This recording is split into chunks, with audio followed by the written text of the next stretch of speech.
아멘. 오늘 말씀의 제목은 위기는 최고의 축복입니다 라는 제목으로 함께 좀 말씀을 나누고자 합니다. 위기가 어떻게 축복입니까? 문제가 어떻게 하나님이 주신 축복입니까? 어떻게 보면 정말 좀 추우시다는데 날개를 좀 올리든지 온도를 좀 했어요. 상식적으로 이해가 안 되잖아요. 그죠? 상식적으로 어떻게 문제와 위기가 축복이겠습니까? 그러나 늘 말씀드리지만 우리에게는 어떻게 보면 눈에 보이는 것이 전부가 아니라 하나님의 중요한 뜻과 계획과 섭리 속에서 하나님이 하시는 것들이 있습니다. 그래서 항상 모든 일을 만났었을 때 이렇게 기도하셔야 돼요. 하나님, 영적인 사실을 볼 수 있는 영적인 눈을 열어달라고. 사람이 어떻게 됩니까? 잘 안 보이면 보이는 것 따라 살아갈 수밖에 없거든요. 그래서 우리가 육신적인 눈도 중요하고 지식적인 눈도 되게 중요하잖아요. 제가 아는 이제 부부가 처음으로 유럽으로 신혼여행을 간 거죠. 친한 집사님인데, 근데 이들이 그 화장실 갔더니 변기가 2개가 있는 거예요. 근데 한쪽 변기는 변기같이 안 생겼고 따뜻한 물이 막 나오는 거예요. 그게 뭐 하는데요? 비데요, 비데. 그러니까 뭐 자욕기. 근데 이들은 처음 본 거예요, 태어나서. 그래가지고 그 자욕기에 따뜻한 물이 나오니까 딱 높이도 알맞고 해서 햇반을 계속 거기 데워 먹었다 들어가더라고요. 왜? 모르니까.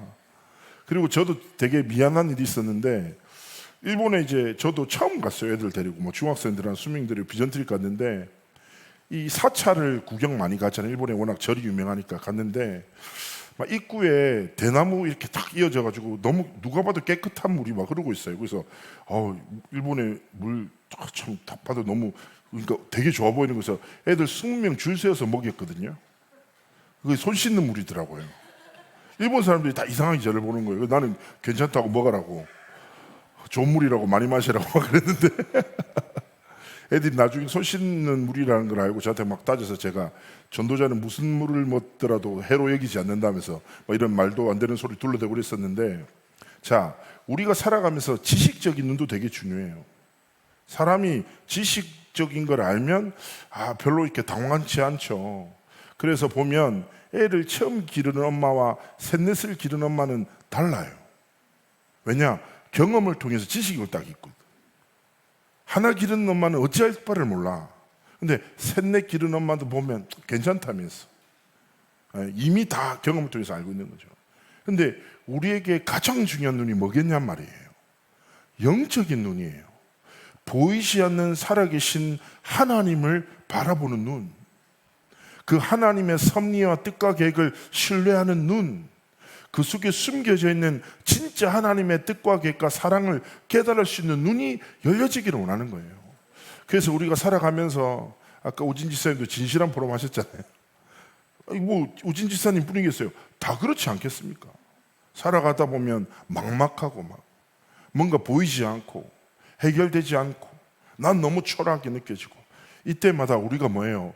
영적인 눈을 열고 하나님 앞에 내 모든 삶의 흐름을 뒤바꾸는 신앙 고백.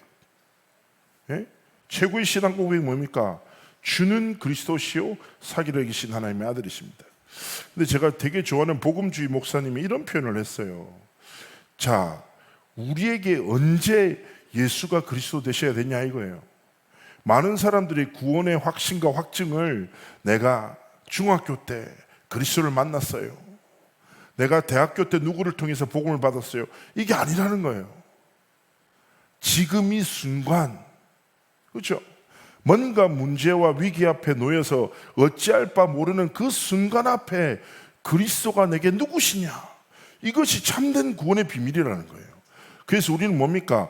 모든 순간 모든 상황 속에서 예수는 그리스도. 모든 순간 모든 한계 앞에서 뭐예요? 나의 영혼아 잠잠히 하나님만 바라라. 하나님의 진리를 붙잡고 영적인 눈을 뜨고 영적 사실을 붙잡고 하나님 앞에서 영적인 승리를 시작할 때 모든 흐름은 뒤바뀌는 거예요. 기억하셔야 돼요. 많은 분들이 갈등하시거든요. 내 일이 잘 돼야 된다. 이런저런 문제가 있다는데 분명히 요한 3서 1장 2절에 뭐라고 합니까? 영혼의 잘됨 같이 범사가 잘 되고 강건하기를 원한다. 영적인 비밀을 회복하면 범사와 강건함 모든 것을 하나님 회복하신다. 이 사실 붙잡고 복음에 집중하면 승리하기를 원하시는 것입니다. 자, 우리가 사도행전을 쭉 보고 있어요. 좀 가슴 아픈 일이죠. 집사 스데반의 순교입니다. 자, 어떤 상황이냐? 우리가 지난번 봤던 대로 안 그래도 사도들을 통해서 전도운동이 일어나고 6장에 7 집사를 선택합니다. 그리고 이들을 통해서 또 하나님의 복음이 증거되고 현장이 살아나. 그러니까 누구가요? 자유민들이라는 불리는 엘리트들, 그렇죠? 기득권을 가진 사람들이 또 화가 나가지고 논쟁하다가 안 되니까 어떻게 합니까? 매수하고 충동시키고 거짓 증인들을 세워서 가둔단 말이에요. 그들 앞에 스데반이 설교를 해요. 그 7장 전체 내용이에요. 자, 우리가 전체를 읽어볼 수는 없기 때문에 3가지 설교를 해요. 스데반이 뭘 하냐?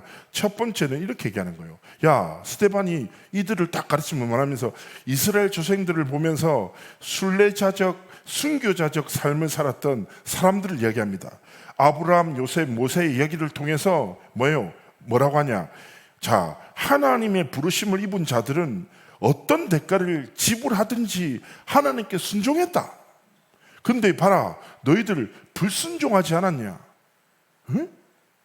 하나님이 부르셨으면 마땅히 순종해야 된다. 아브라함도 그랬고 요셉도 그랬고 모세도 그랬다. 근데 유대인들은 지속적으로 불순종한다. 그 가장 대표적인 일이 뭐냐? 출애굽할 때 우리가 금송아지 만들지 않았냐? 회개해야 된다. 그래서 더 이상 네 생각 기준 벗어나서 하나님의 부르심에 딱 합당해서 어떤 대가를 치르더라도 그 부르심에 합당한 삶을 살아야 돼. 그러면서 두 번째, 되게 중요한 설교를 하는 거예요. 스데반이 또 뭐라고 하냐? 야, 하나님의 임재가 한 지역과 한 건물에 국한되지 않아. 하나님은 영이셔. 시공간을 초월하셔. 그런데 왜 너희들은 성전에만 하나님의 임재를 제한하고 있어? 자, 여기서 뭐가 시작됐냐? 선민사상가 시작된 거예요. 하나님은 예루살렘 성전에만 임재하시기 때문에 이스라엘만의 하나님이에요. 거기서만 예배를 받으시는 거예요. 그러면서 뭘 얘기하냐? 스데반이 엄청 똑똑해요. 잘 생각해봐. 아브라함에게 하나님이 자신을 계시하셨잖아. 이게 언제야? 성전이 지어지기 훨씬 전이다. 하나님은 모세에게 언제 율법을 주셔서? 광야에서 주셨어. 그렇죠? 하나님은 우리가 지은 고정된 성전에 갇혀 계시지 않는 영이신 하나님이셔. 그래서 하나님을 성전 안에서만 예배할 수 있다라는 생각의 맹점을 딱 지적하죠. 하나님은 무엇입니까? 이스라엘의 하나님이 아니라 만민의 하나님이에요. 그렇잖아요. 근데 이스라엘이 여기 착각에 빠져 있어. 그래서 두 번째를 건드려. 그러면서 세 번째를 한 번 더 얘기하는 거예요. 세 번째 설교가 뭐냐? 스데반이 이스라엘 백성의 또 다른 문제를 얘기해요. 그게 뭐냐? 너희들은 이때까지 우리는 구약 전 시대 통해서 계속 하나님의 사자들을 인정하지 않았고 하나님의 메시지를 거절하고 하나님이 세우신 지도자들을 거절해 왔어. 그렇죠? 그리고 많은 선지자들을 핍박하고 죽였다 이거예요. 마침내 그 선지자들을 통해서 예언된 메시아인 예수님이 오셨음에도 불구하고 그 예수님까지 죽였다 이거예요. 어떻게 보면 가장 속에 있던 부분을 탁 스데반이 걷는 거예요. 그 설교를 듣고 어떻게 됩니까? 이들이 눈이 뒤집어지는 거예요. 이 말을 듣고 뭐예요? 첫 번째 뭐예요? 마음에 찔려. 왜? 마음에 찔리면 회개를 해야 되는데 어떻게 합니까? 이를 갈면서. 자, 그리고 어떻게 됩니까? 결국에는 그 자리에서 돌에 맞아 죽임을 당하게 됩니다. 자, 기억하셔야 됩니다. 진리의 말씀과 복음을 선포하고 증가하다 보면 생명사라는 생명운동, 치운동도 일어나지만 많은 핍박과 누명과 어려움이 올 수 있어요. 그러나 기억하셔야 돼요. 하나님은 하나님의 선을 반드시 이루십니다. 그렇죠? 생명의 복음을 과연 누가 막을 수 있어요? 하나님이 여시는 문을 누가 닫을 수 있겠냔 말이에요. 그렇죠? 그래서 중요한 것은 무엇입니까? 우리는 이익 따라 살아가는 사람이 아니라 뭐요? 복음의 유익을 따라. 내가 인정받는 것이 아니라 하나님의 영광이란 절대 가치를 향하여 믿음으로 살아가기를 원하시는 거예요.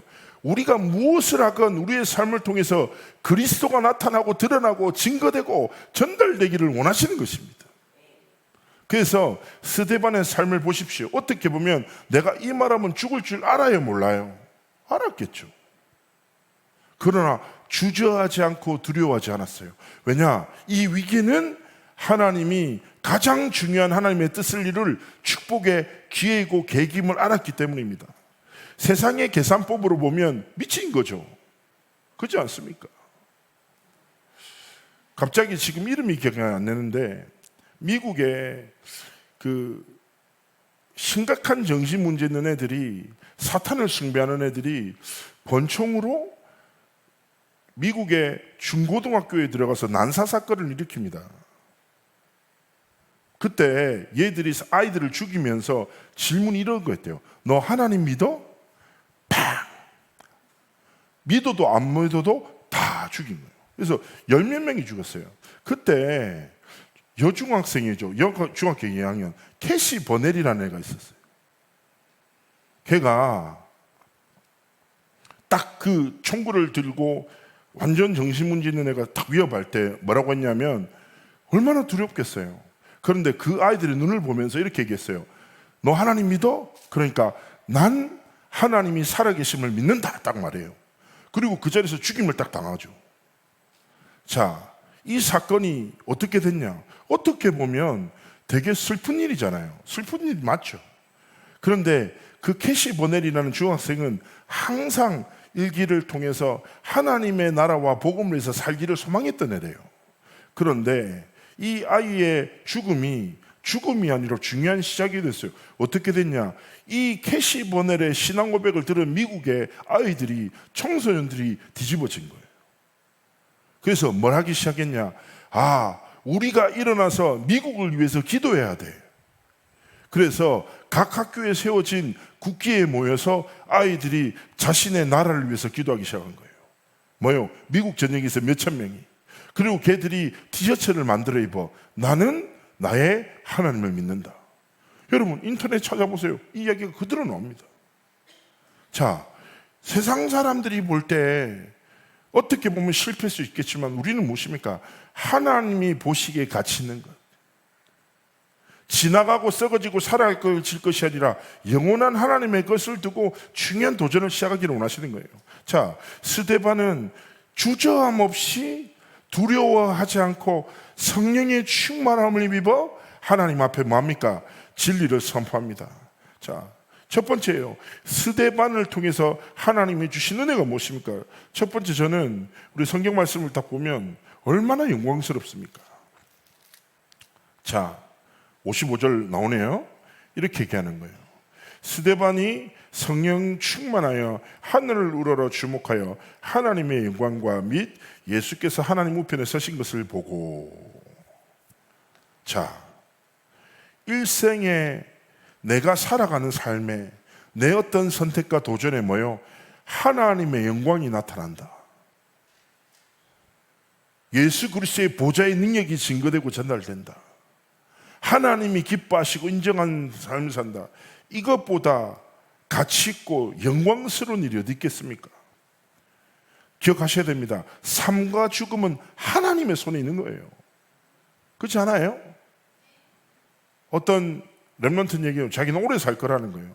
가늘게 길게 사는 게 자기 인생의 목표라는 거예요. 그래서 그래, 잘 살아라, 내가 얘기해 줬는데. 그렇잖아요. 여러분, 중요한 거는 얼마나 사는 것이 아니라 어떻게, 무엇을 위해 살아가는가가 가장 중요한 거 아니겠습니까? 그래서 삶과 죽음은 하나님의 손에 있다. 그거 믿고 뭐예요? 하나님의 영광이 함께하는 삶, 예수 그리스도께서 주인 되셔서 마음껏 역사하시고 하나님 앞에 쓰임받는 삶을 살아가는 것이 가장 복된 것입니다. 자, 스데반은요, 삶의 모든 것이 하나님의 것이었습니다. 스데반의 모든 삶의 여정을 통하여 하나님이 역사하시고 하나님의 영광이 나타났습니다.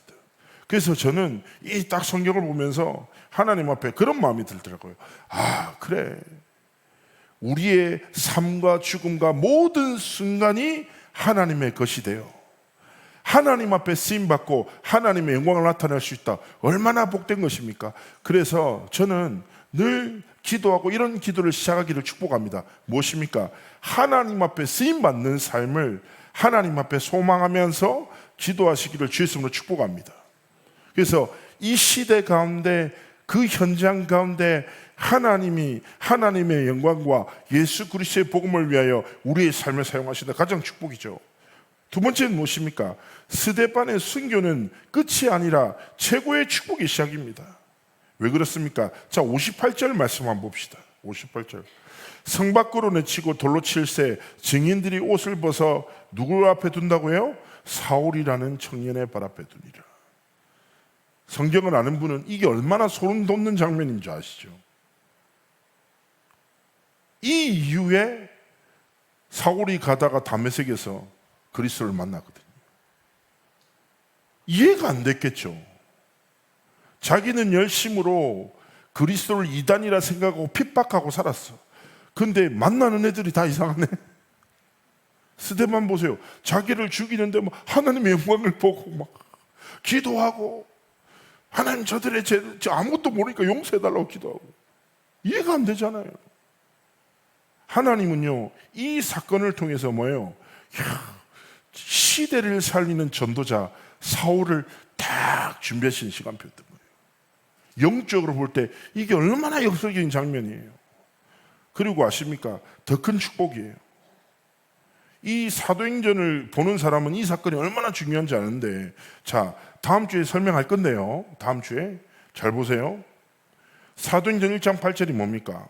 오직 성령이 너에게 임하시면 너희가 권능을 받고 예루살렘과 온 유대와 그 다음에 어디 나와요? 사마리아와 땅끝까지 이르러. 자, 사도행전 8장에 어떤 사건이 시작됩니까? 박해로 인해 교회가 흩어져서 빌립이라는 사람이 처음으로 방문한 곳이 어디예요? 사마리아예요. 무슨 말인지 알겠죠? 하나님은 이 한 가지 사건을 통해서 큰 영광을 받으시고 전도자 사울을 준비하시고 사마리아의 문을 여는 언약의 성취 여정을 펼쳐나가십니다. 이게 뭐예요? 우리 삶에 하나님이 주신 최고의 이정표가 되는 사건과 같습니다. 저는 이 말씀 보면서 와, 진짜 소름 돋는 거예요. 그렇지. 그러면 이 스데반의 위기가 위기입니까? 핍박이 핍박입니까? 아니죠. 하나님의 뜻과 계획을 이루는 최고의 시간표입니다. 그렇다면 중요한 것은 무엇일까요? 우리의 삶 아닙니까? 우리의 삶. 우리의 삶이 이 여정을 걸어가야죠. 그래서 정말 기억하셔야 돼요. 하나님 앞에 첫 번째 뭡니까? 하나님이 이 시대 나를 영원한 절대망대로 세웠고 내 여정 역시 이미 아까 우리 오전에 예배했잖아요. 언약 성취의 전도운동의 흐름 속에 우리 삶을 이미 끄셨다 이거예요. 그래서 하나님 앞에 기도하셔야 돼요. 하나님, 스데반의 삶에 역사하셨던 하나님의 성취가 내 삶에 임하도록 내 삶을 통해서 하나님의 영광이 나타나고 뭐요? 하나님이 예비하신 제자가 일어서고 하나님의 역사하시는 새로운 문이 열리는 통로가 되게 하여 주옵소서. 제가 늘 말씀드리지만 앞으로 시대는 계속 변합니다. 새로운 기술의 진보를 통해서 전에 없었던 삶을 살아요. AI나 로보트가 점점 발전하겠죠. 많은 사람들은 얘기해요. 아마 10년 안에 우리 집에 청소기 있듯이 로봇을 한 대씩 둘 거다. 일반 가사를 돕는 로봇가 10년 집안에 있을 거다. 이거 믿어집니까? 안 믿어집니까? 안 믿어지잖아요. 그죠? 근데 이미 로봇가 커피를 만드는 모습을 보고 있고 음식도 만들고 있거든요, 지금. 그렇죠? 근데 그런 일들이 일어날 거예요. 그런데 기억하셔야 돼요. 아무리 문명이 발달하고 새로운 문화가 일어난다 하더라도 하나님의 역사는 사람에게서 사람으로 전달돼요. 변하지 않아요. 누군가 인생을 통해서 하나님의 진리는 누군가에게 전달된다니까요. 누군가의 인생을 통해서 2, 3, 7, 5천 종족 하나님이 이 복음을 증거하신다. 그렇다면 여기서 중요한 포인트는 누구예요? 누가 그 일에 쓰임받아야 되겠냐고요. 그래서 제가 늘 말씀드리잖아요. 거룩한 욕심을 가지시라고. 목사님, 저는요 시간이 없어요, 저는 뭐가 없어요. 아니라니까. 하나님이 이미 주신 삶으로 주신 오늘 속에서 하나님 앞에 쓰임받기를 기도하시기를 주의 이름으로 축복합니다. 하나님이 하나님의 때에 하나님의 사람을 통해서 하나님이 이루시는 거예요. 그래서 우리가 두 번째 꼭 기억해야 됩니다. 모든 것을 바꿔야 됩니다. 첫 번째 바꿔야 될 게 뭐냐고요? 진짜 내 삶의 주인이 누구냐? 주인부터 바꿔야 돼요. 내 생명이 누구 손에 있어요? 경제도 마찬가지고 내 미래의 주인이 누구시냐고요. 전에 한 랩런트가 4차 산업혁명에 대한 책을 읽고 너무 걱정이 된다는 거예요. 예? 걱정이 된다는 거예요. 그래가지고 자기가 어떻게 직업을 골라야 될지 모르겠는데 목사님 제가 뭘 하면 좋겠냐고 물어보더라고요. 그래서 제가 이렇게 얘기했어요. 자, 4차라는 말은 1차, 2차, 3차가 다 있었다. 그렇지 않냐? 이번에 네 번째 4차 산업혁명이 일어나서 새로운 문화들과 많은 기술들을 통해서 삶이 바뀔 건데 잘 생각해봐라. 1차, 2차, 3차, 4차 산업혁명의 주인이 사람 같지만 하나님의 주권 속에서 하나님이 이루셨다. 내가 확신하는 바는 어떤 시대 흐름 속에서도 그 시대를 살릴 답은 성경과 말씀 안에 있다. 그렇지 않습니까? 우리의 주인 되신 성삼위 하나님이 말씀으로 내 삶을 인도하신단 말이에요. 그러면 성삼위 하나님이 내 삶의 진짜 주인 되심을 알고 맡겨야 합니다. 내 생명도 내 미래도 우리의 삶에 많은 필요한 것들이 있잖아요. 하나님 앞에 고백하세요. 하나님, 내가 필요를 따라 인생을 살지 않고 하나님의 영광을 따라 인생을 살아가기 원합니다. 내 필요는 하나님이 채우시고 나는 하나님의 나라와 영광을 위해서 마음껏 도전하겠습니다. 저는 전에 이제 신학교 막 다닐 때 저희 엄마가 하도 답답해가지고, 왜냐하면 저희 형제가 막 방학 때 되면 보통 집은 알바해서 뭐 집에 돈도 갖다 주고 그러는데 저희는 여름에 수련회만 한 14개 쫓아다녔거든요. 그러니까 집이 세탁소예요. 빨래 던져놓고 짐 싸가지고 또 수련회 가고 막 계속 그렇게 수련회 또 쫓아다닐 텐데, 그러더니 우리 엄마가 저한테 진짜 짜증내면서 그런 거예요. 야, 저 옆집 아들은 저 알바해가지고 돈도 해가 집에 경제적으로 돌린다는데 너는 내가 뭐 세탁소가 맨날 난 너가 하고 너는 집에 있지도 않고 막 이런 짜증을 내더라고요. 그래서 제가 그때 어머니 죄송합니다, 제가 정신 차리게 이렇게 말했는데 사모가 불신앙하네? 불신앙하네? 하나님 안 믿네? 다녀오겠습니다 이러고 바로 나갔어. 더 화난 게 있지. 근데 제가 딱 나오면서 그런 마음이 들더라고요. 하나님, 내일 일은 하나님만 하십니다. 제가 뭐 돈 좀 번다고 되겠습니까? 주를 위해 살겠습니다. 알아서 해주십시오. 돌아다녔어요. 자, 기억하셔야 돼요. 눈앞의 것을 쫓아 살다 보면 평생 나는 그거 쫓아 살아가게 돼요. 자, 기억하셔야 돼요. 돈이 내 삶의 가장 중요한 문제가 되면 나는 돈이라는 경제를 해결하기 위해서 인생을 허비해요. 그렇죠? 어떤 사람은 관계가 중요해. 그러면 관계가 가장 중요한 문제가 되면 관계를 쫓아서 인생을 살아가요.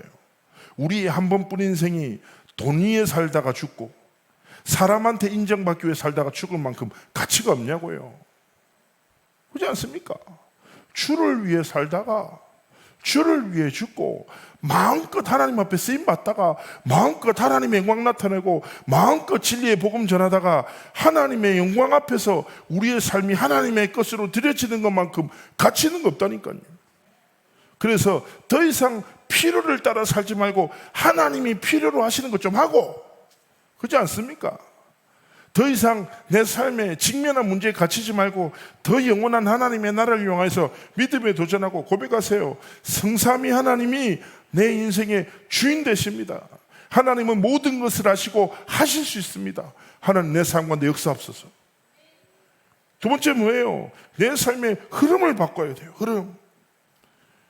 내 생각과 경험을 지식으로 의해서 이익조차 살지 말고 뭐예요? 성삼위 하나님의 것으로 끝없이 선포되는 거예요. 영원한 거 있다 이거예요. 영원한 거. 영원한 기업 작품 유산이 있다는 거예요. 이미 하나님이 주신 것이고 성취하실 것이다. 한 렘넌트가 저한테 찾아와서 진지하게 물어봤습니다. 목사님 237 나라 막 5천 종족 말씀 나오는데 제가 뭘 해야 될까요? 물어보더라고요. 저는 아직 여권도 없는데요. 여권을 만들까요? 아니면은 뭐 외국어를 배워야 할까요? 이렇게 물어보더라고요. 그래서 제가 웃으면서 이렇게 했어요. 네가 할 건 한 가지밖에 없다. 믿어라. 믿음이 우리의 삶의 가장 중요한 시작이 된다. 믿으면 그렇게 살아가게 된다. 그렇지 않습니까? 저 내일 아침 일본에 가는 비행기를 타야 되거든요. 사실 있잖아요. 믿죠? 그럼 어떻게 합니까? 저는 거기에 맞춰서 버스를 타고 이동해야 돼요. 그렇죠? 당연한 건 아니겠습니까? 그래서 하나님 앞에서 우리의 삶에 해야 될 게 뭡니까? 그래, 인생 뭐 있냐? 영원한 것을 위해서 살자. 하나님 앞에 진짜 말씀 붙잡고 이 영원한 것이 내 삶의 모든 것이 되도록 뭐예요? 성삼위 하나님이 내 삶에 역사하시는 영적 흐름, 말씀이 흐르게 하고 기도로 진짜 모든 것을 시작하고 계속 말씀나잖아요. 24 기도의 행복, 24 말씀의 집중을 통하여 내 삶에 25 하나님의 능력이 임하도록 하나님 앞에서 집중을 시작하세요. 제가 고등학교 때 SFC라고 스튜던트 포 크라이스트라는 기독교 단체 그 학교 파트장이었거든요. 잊지 못할 게 그 한 번씩 월 1회 전 부산에 있는 SFC 팀들이 한 교회 다 모여요. 그러면 청소년들이 교복 입고 한 1,500명이 모여요. 저도 이제 고등학교 때니까 거기 가서 앉아 있으면 막 한 학교당 한 20명씩 SFC 동아리 있는 애들이 모든 학생들을 그리스도께로 돌이킨다면서 막 시작된 건데, 거기서 1,500명이 뭘 하냐면 기독교 강령을 외치거든요. 1,500명 청소년 다 같이 딱 일어나. 그래서 앞에서 한 사람이 외치면 다 같이 따라하는데 세 가지 강령이에요. 첫 번째 하나님 중심. 그러면 1,500명이 하나님 중심. 두 번째는 생활 강령이에요. 교회 중심, 교회 중심. 세 번째가 성경 중심, 성경 중심. 하나님 중심, 성경 중심, 교회 중심. 청소년들이 몇 번을 외쳐. 근데 저는 지금도요, 그때 생각하면 심장이 뛰어요. 1,500명의 학생들, 고등학생들 막 교복 다 다른 거 입고 일어나가지고 큰 소리 치거든요. 큰 소리 치면 소름 돋고 각인되거든요. 진짜 마음에 하나님 중심으로 살아야지, 성경 중심으로 살아야지, 교회 중심으로 살아야지. 마음에 딱 돼요. 지금도 딱 기억돼요. 그래서 우리의 삶의 생활 강령, 그렇죠? 우리의 삶의 원리 다른 것 아니에요. 저는 이미 우리가 복음을 통해서 끝없이 들어요. 우리의 삶은 무엇입니까? 138이에요. 138. 예? 가진 것이 많건 적건 삶의 여정이 어떠하든지 모든 순간과 상황 속에서 예수가 나의 그리스도 되신다. 예수 그리스도가 내 삶의 주인 되심을 믿는 믿음으로 삶을 지켜나가야 합니다. 두 번째 뭡니까? 어딜 가든지 하나님의 나라가 임하는 것이 가장 중요해요. 눈에 보이지 않는 흑암과 어둠은 하나님의 나라가 임할 때 완전 떠나가는 거예요. 생각해 보세요. 어두운 방에 불을 딱 켰어. 근데 제가 자주 설명하지만 빛과 어둠이 싸우는 거 본 적 계십니까? 방 안에 있던 어둠이 안 나가려고 막 서로 밀어 제끼고 하다가 갑자기 어둠이 딱 이겨서 다시 방이 어두워지고. 없죠? 너무 상식이잖아요.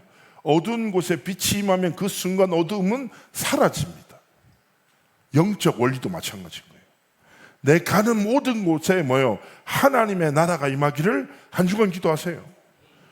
왜 그렇습니까? 모든 어둠과 불신앙은 완전 떠나가는 거예요. 그리고 우리에게는 힘이 필요하단 말이에요. 어떤 힘입니까? 성령의 충만함이 필요해요.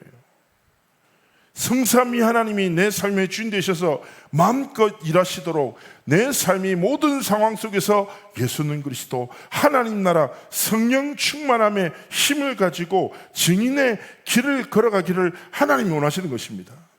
그래서 어떻게 보면 스데반 집사가 하나님 앞에 가장 가치 있고 영광스러운 삶을 살았던 것처럼 우리의 삶을 통하여 하나님의 언약이 성취되고 하나님의 영광이 나타나고 그리스도의 복음이 증거되는 딱 기회 되도록 위기를 만났었을 때 하나님 최고의 축복을 주심에 감사합니다. 더 깊은 복음의 집중 속으로 들어가겠습니다. 하나님 내게 영적인 눈을 좀 열어주십시오. 영적 사실을 보고 하나님의 중요한 뜻과 계획을 보고 감사할 수 있는 은혜를 달라고 다 기도하면서 이번 한 주간 하나님께 드려지기를 하나님 원하시는 것입니다. 결론의 말씀을 전달합니다. 말씀 이제 마치고 예배 끝나면 삶의 현장으로 돌아가시겠죠. 어떻게 보면 3, 40분 말씀을 듣는 것이 우리의 근본을 바꿀 수 있을까요? 생각 들잖아요. 안 바뀌잖아요. 이기부터 착각입니다. 말씀이 내게 임하면 변화될 수 있습니다.